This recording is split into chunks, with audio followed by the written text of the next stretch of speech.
আসসালামু আলাইকুম, সবাই কেমন আছেন? আজকে আমি জিওল ও গুড়পই মাছের ঝোল রান্না করে দেখাবো। মাছগুলো খুবই তাজা, আমি খুবই সাবধানে মাছগুলো কেটে নিলাম। নিয়ে এখন আমি মাছগুলো ধুয়ে নিচ্ছি লবণ দিয়ে। মাছগুলো লবণ মাখিয়ে ধুয়ে নিচ্ছি পরিষ্কারভাবে।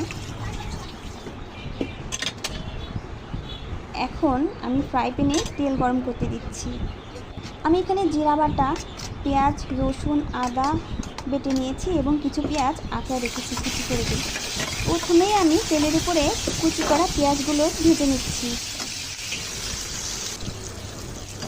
পেঁয়াজটি বাদামি হয়ে গেলে এখনই বাকি উপকরণগুলো দিয়ে দিব, মানে মশলাগুলো দিয়ে দিব। আমি মশলাগুলো দিয়ে কষিয়ে নিচ্ছি। আপনারা ভিডিওটি দেখতে থাকুন, ভালো লাগলে লাইক বা কমেন্ট করবেন। আমি দিয়ে দিলাম পরিমাণ মতো লবণ, হলুদ গুঁড়ো, মরিচের গুঁড়ো দিয়ে আমি ভালোভাবে মশলাটি কষিয়ে নিচ্ছি।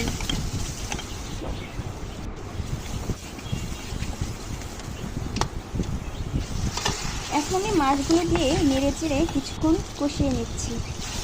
এখন আমি ঝোল দিয়ে দিচ্ছি। রান্না প্রায় শেষের দিকে, আমার রান্না হয়ে গেছে। এখন আমি মাছটি পরিবেশন করব। অনেক সুন্দর একটা লুক চলে আসছে আমার রান্নাতে। আপনারাও বাসায় রান্না করবেন।